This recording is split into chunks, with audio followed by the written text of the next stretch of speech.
26-аас 30 оны 5 жилийн хөгжлийн төлөвлөгөө ярилцж байна. Энэ тал дээр би ерөнхий сайдаас засаглалын асуудал дээр ер нь цаашдаа энэ төрийн албан агчдын тоог цөөрүүлэх, цомхон чадварлаг байлгах гэдэг төрийн албан агчдын 246 мянган төрийн албан агчдыг цөөлөх асуудал гэдээ яриад байгаа. Би бол төрийн албан агчдын анхан дундчтанд байгаа төрийн албан агчдыг цөөрүүлэх асуудлыг бол хөндмөргүй байгаа юм. Гагцгүй энэ дээрээ байгаа яам тамгын газар агентлагуудаас энэ одоо төрийн албан агчдыг, төрийн албыг цомгох асуудлыг хэрхэн яаж энэ хөгжлийн төлөвлөгөөнд тусгасан юм бэ? Бүр цаашдаа энэ эх 5 жилийн хугацаанд энд 16 яамыг цөөрүүлэх, нэгтгэх ийм бодлого байна уугүй юу? Хуучин бид нар бас дид үтсийн хөгжлийн яам гэдэг энэ эрчим хүч, уул уурхай, хүнд эрдэлгийн яамнуудыг нэгтгэсэн энэ яам байсан шүү дээ. Зам тээврийн яам, барилга утгуулалтын яамдуудыг нэгтгэсэн, яваад ээж болж исэн. Тийм учраас энэ эх жил 5 жилийн одоо хөгжлийн төлөвлөгөөнд энэ төрийн албын данхар бүтцийг гэдээ яриад байгаа. Энэ бүтцийг одоо бууруулах, цөөрүүлэх энэ болцоо боломжийг ер нь энэ засгийн газар яаж эрэлхийлж ажиллаж байгаа вэ? Бодлогодоо яаж тусгасан бэ? Нөгөө талаар бас энэ засаг зархааны нэгжийн хуваар энэ олон байгаа байхгүй мэдтгүү 1000-аас доош хүн амтай энэ сум суурин газруудыг нэгтгэх асуудлыг ер нь энэ засгийн газар ер нь цаашдаа яаж олж харж байгаа вэ?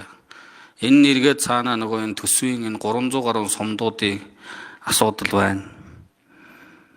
Энэ дээр төсвийн одоо хэмнэлтийн хүрээнд энэ одоо хөгжлийн төлөвлөгөөнд яаж туссан бэ гэдгийг гуравт төрийн албан агчдын цалин урамшууллын тогтолцоог энэ хөгжлийн төлөвлөгөөнд яаж тусгаж байгаа вэ?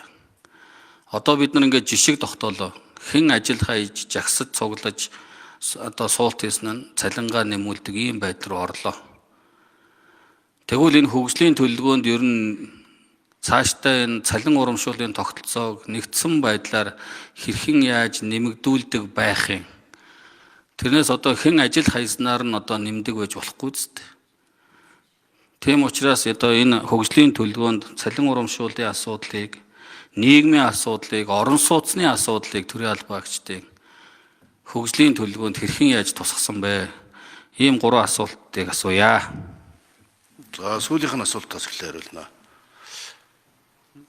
Ер нь энэ төрийн албан агчдын цалин ус урамшууллыг за энэ гүйцэтгэл тулгуурласан, бүтээмжид цөөрөлсөн цалин хөлсний тогтолцоонд шилжүүлэхээр энэ 5 жилийн үндсэн чиглэл суусан байгаа. За энэ жагсаж цугласанд нь цалин нэмээд байгаа юм байхгүй. Энэний ард тарин иймэрхүү устын турхиралт, хатгалга байсан нь бол тогтоогдож байгаа. Яагаад багш нарын цалин нэмсэн бэ гэхээр нэгдүгээр боловсролын жил болгоод зарлаад амлцсан юм байлээ өмнөх засгийн газар. Энэ чинь өмнөх засгийн газрын амлалт гэж боддоггүй шүү. 3 талт хэлцээр байгуулад 3.5 сая төгрөгт 3 жилийн дотор хүргэнэгээд 3 жилийн өмнө амлаад 3 талт хэлцээр байгуулсан юм байлээ. 22 онд 23 онд. Тэгээ энийгээ жил болгоно нэхэж шаардаа тодорхой 10% нэмж хагаад 30% яагаад хүргэегүй юм бэ гэхээр саягийн одоо ухаарлаа гэж байгаа.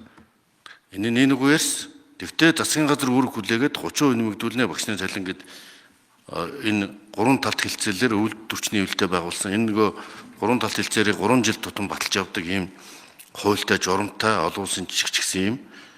Тэгээ энийгээ биелүүлэх засгийн газрын үүргээ биелүүлээг учраас энэ хүмүүс ажил хийж байгаа. Тэгэхээр энэ бол бас хууль зүйн үндслэлтэй учраас гэрээ байгуулад гарын үсгийг зурцсан учраас энийг хэрэгжүүлэх чиглэлээр багш нарын хувьд бол багш нарын цалин үсгийг нэмэгдүүлэх асуудлаар бол ийм чиглэлтэй юм бэл. Тэгвэл бас буруу зүрх ойлголт байгаа. Нэлэхүүд нь 50% нэмсэн юм гэдэг шиг. Яг саяны галуудах гишүүний асуусан шиг сая 484 мянган төгрөгийн цалинтай за ингээд нэг сая 200 мянган төгрөг гар дээр авдаг хүн Улаанбаатар хотын багш нарын одоо олонх өндөр ачаалттай 60 70 хүүхдэд ачаалтыг бид нар яаж амьдрах вэ гэдэг асуудал. Тэр суур цалин дээр нь бид нар илүү нэмэх бодлого баримталж үйлдвэрчний хөвөлтэй ойлголцож ийм шийдлүүд гараа явсан. Энэ бол одоо сая хүүхдийн боловсролтой холбоотой асуудал учраас. За тийм учраас нэгдүгээр энэ ажил хаяал жагсаж цугласанд нь цалин нэмээд байгаа асуудал байхгүй. Тохирсон тэр тохиролцоогоо засгийн газар хэрэгжээглүүлэлттэй холбоотойгоор энэ асуудал шийдэгдэж явж байгаа шүү гэдгийг бусад салбарч мэдээлж байгаа. Гэхдээ бид энэ төрийн албаагчдын цалин урамшуулал, орон тоо, төсөв, хий үргүү зардал энэ бүхнийг нэгтгэн зэгцлэх зарчмаар өмнө би одоо олоодаа хариулсан сая бүтээмж гүйцэтгэлд тулгуурсан цалин өсний тогтолцоон шинжил хийх ийм асуудлыг энэ 5 жилийн өмнө чиглэл тусгасан. Эмчнэрийнхаа ч гэсэн эмчнэр ч гэсэн гүйцэтгэлийн цалин өс чиглэсэн. За ингээд цаашдаа төрийн тухай албаагчтай асуудал байна. За яамдын тоог өөрчлснөөр улс хөгжил хөгжгөр болсон. Нэмэл хасаал зөндөө янз янзаар үтсэн. Яг энэ яамдын тооны асуудлыг 4 жилдээ нэг л удаа шийдэж явах гэж би үздэг. Энэ 24 он та охин ингээл батлаад өгсөн охирл тэрүүгээрээ л явах хэрэгтэй гэж өөрчлөлт хийгээгүй. Яагаад тэгэхээр яам солигдохоор тэрнээсээ илүү зардал гарт. Тамга тэмдгийн солинд албан бланкууд өөрчлөгдөн, далиндуулаад баахан халаас сэлгээ явна, бүтцийн өөрчлөлт явна, төрийн албаагчиж хохирдог, ажил үргэнж тодорхойгүй болдог, ахаад ажил нь жигдэрх гэж ахаад одоо хэдэн жил болдог. Тэгтэл хугацаа үнэтэй байдаг, ажлуудаа амжуулмаар байдаг. Ийм учраас ер нь яамд бол төрийн бодлого бол илүү доктортой ажиллаж ийж одоо өдөө аж ахуйн салбарч гэсэн хэрэгжиж байгаа бодлого нь илүү доктортой байж ижил энэ улс орны эдийн засагч тэр бас ард иргэд бизнес эрхлэгч гэсэн юм доктортой үйлчлэгийг үзүүлж ижил энэ төрийн бодлого хэрэгжих юм бэл. За би барилга утгуулалтын сайдаас асууя. Ирэх 5 жилийн хөгжлийн төлөвлөгөөнд энэ орон сууцны бодлогын асуудал тэр дундаа энэ Улаанбаатар хотын аслагдсан дүүргүүд сум суурин газрууд дээр энэ ипотекийн орон сууцны зөв Улаанбаатар хотод шаваад идэг. Зогсоолч байхгүй, хүүхдийн тоглоомын талбайч байхгүй, зам талбайч байхгүй юм газартаа л орон сууц барих тэр болцоо боломжийг олгоод идэг. Энэ дэд үсэх хөгжсөн энэ Налаах, Баханга, Багнуурын дүүргүүд дээр орон сууцны бодлогыг ер нь барилга утгуулалтын яам засгийн газар цаашдаа яаж хэрэгжүүлэх юм бэ? Энэ банкудаар дамжуулж ипотекийн зээлийн олгох асуудал байж болж байна. Тэр газрууд чинь эрчим хүчний дэд үтсийн хүрэлцэн хангамж нь байна. Газрынх нь асуудал болцоотой байна. Ингээд Улаанбаатар хотын төвлөрлийг бууруулах асуудал бас байна. Энэ тал дээр одоо танаа яам засгийн газар ер нь яаж анхаарал хандуулж энэ одоо хөгжлийн төлөвлөгөөнд тусгасан юм бэ гэдгийг бас хариулж өгөөч. 2025 оны 7 дугаар сарын 23-ны өдрийн засгийн газрын хоролдооноор энэ орон сууцчлалтын банк байгуулахаар ажлын хэсгүүд гарсан ажиллаж байна. За манай яамн дээр энэ үүнтэй холбоотой орон сууцчлалтын анхдагч хууль гаргахаар одоо ажлын хэсэг, ажлын дэд хэсгүүд гараад ажиллаад явж байна. Ер нь нийслэл Улаанбаатар хот дотор одоо Багнуур, Налаах, Баганга гэсэн аслагдсан 3 дүүрэг маань орж байгаа.